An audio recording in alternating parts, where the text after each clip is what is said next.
So Governor Pat McCrory of North Carolina was on CNN speaking to host Jake Tapper.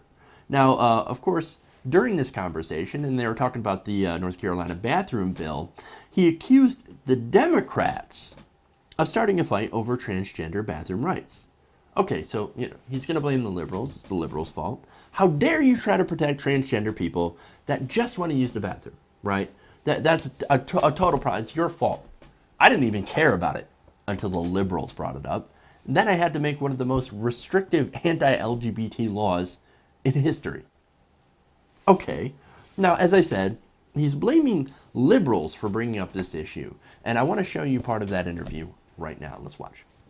I think this was an argument that we didn't need to have in this country or in our state, but this is an agenda by the far left, and for some reason the national media is saying the far right brought this up. I had no interest in this subject, but now that the Justice Department is basically making a civil rights claim that every private sector employer in the United States and every university in the United States must have gender expression or gender identity bathroom choices for individuals, and this is this is not just in bathrooms. This is in shower facilities and in locker rooms or changing rooms. Oh my God, that's terrible. We actually have to treat people equally. What a pain in the goddamn ass. Hey, McCrory, you know what else is probably a pain in the ass? If you're a transgender person and can't use the bathroom that corresponds with your gender identity. Now, you might say, good. Yeah, we don't want men in the women's room. Well, see, if you look like a woman, which transgender women do, and you go into the men's room, there's a good chance some guy's going to catch on and kick your ass. That's not good. Now, what about the other situation, the other side of the coin? If you're a transgender man who's originally a woman, right, on your birth certificate, but you look like a man, and you stroll into the woman's room like you're supposed to, because if you don't, you're breaking the law. Well, you stroll into the women's room, you're going to make a lot of women feel really, really uncomfortable. That's the problem that was caused not by the left, but by the right. You've made the situation that you don't want to happen. Now, Tapper's going to go on to make a pretty good point about transgender children, because they're always talking about, what about the children? What about the children? They're going to be preyed on and everything like that. Well, let's listen to Tapper make his point. You may know, transgendered children have a very difficult time fitting in, being accepted. They have very high suicide rates.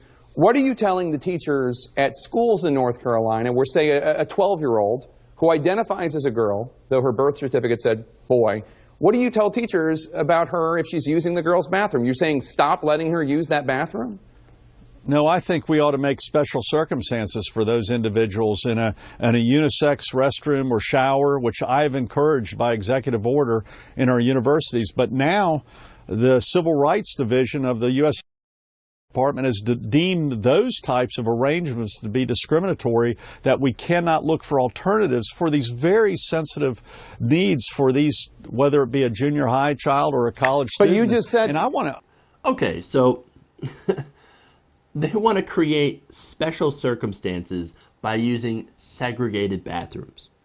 Segregation. Because, that worked out super awesome in the 60s. With the whole separate but equal. Sorry, dude, but it turns out that separate was almost always never equal. And by the way, earlier he was complaining about businesses and schools, about how this would, be a burden on the business community. Well, you know what else is a burden? Making all of those places build special unisex bathrooms for transgender people. I bet you didn't think about that. But here's the other thing, right? The more important part is that the Civil Rights Act actually prevents that kind of discrimination. And that's what the Justice Department is doing. They're using their power under the 1964 Civil Rights Act to say, hey, look, man, we need to treat transgender people equal under the law, because that's the law. But don't worry, McCrory also has a solution for that problem. Frankly, I think there's a time where the Republicans and Democrats in the Congress need to revisit the 1964 Civil Rights Act and revisit all this issue, because these are complex issues, and North Carolina, for whatever reason, politically has become the target by the left on this agenda, and now they're going to be moving to other states. And it requires sensitive discussion and sensitive debate, which the nation has not had, but now we're in this situation. Oh, so let's just revisit the Civil Rights Act. Yeah, we don't need that anymore. Come on, civil rights, who cares about that? Because now they're trying to use it for the gays. I mean, it was bad enough when we used it for the black people, but now the the transgender people and the gays? Oh, man. Oh, yeah, can't have that. We should revisit that.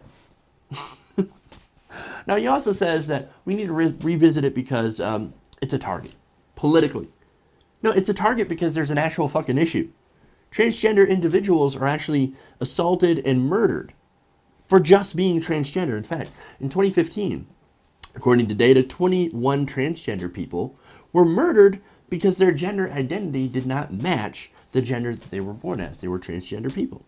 Now, that's a disaster. No one asks to be transgender. No one asks to be treated the way that we treat transgender individuals. And see, that kind of leads into the point that I want to make. There's a staggering statistic that should probably floor everyone who's watching.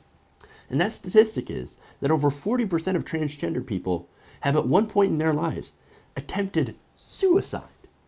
Suicide for being transgender. And not because they're transgender, but it's because that they're told that there's something is wrong with them, that they're bad people, that they're perverts.